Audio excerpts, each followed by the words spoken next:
गावात महापौर आणि राष्ट्रवादीमध्ये जुंपल्याचं पाहायला मिळालं। अतिक्रमण केलेल्या झोपड्या 5,000ला विकण्यात आल्या। महापौर दीपमाला काळेंनी गंभीर आरोप केला। अॅट्रॉसिटी दाखल करू असं प्रतिभा शिंदे यांनी म्हटलेलं आहे। जळगावमधील एकलव्य नगर परिसरातील अतिक्रमणाचा मुद्दा चांगलाच तापलेला आहे।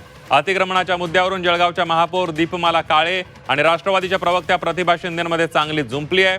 एकलव्य नगर परिसरातील अतिक्रमण केलेल्या झोपड्या 5,000ंना विकल्याचा गंभीर आरोप महापौरांनी केलेला आहे। तसंच अतिक्रमण हटवण्याची ठाम भूमिका त्यांनी घेतली आहे। तर आरोप सिद्ध करा अन्यथा अॅट्रॉसिटी दाखल करू असा इशारा प्रतिभा शिंदे यांनी दिलेला आहे।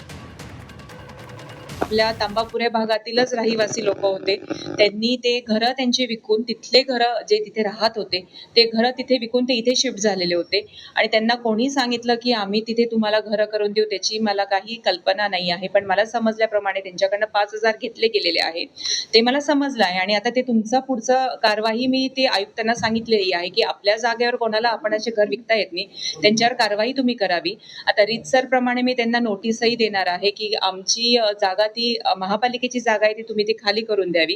रीतसर मी आज उद्यामध्ये त्यांना नोटीस पाठवत आहे आणि जसे ते नोटीसची मुदत संपेल तशी महापालिका तिथे कारवाई करून ते घरं खाली करून घेईल।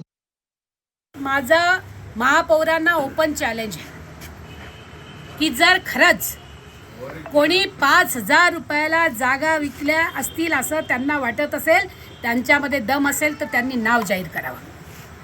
आणि आमच्या लोकांनी तांबापूर मधल्या जमिनी विकल्या आहेत, घरं विकल्या आहेत असं ते म्हणतात, त्यांच्यामध्ये दम असेल त्यांनी ते करावं, नाहीतर आम्ही त्यांच्यावर अॅट्रॉसिटी करू।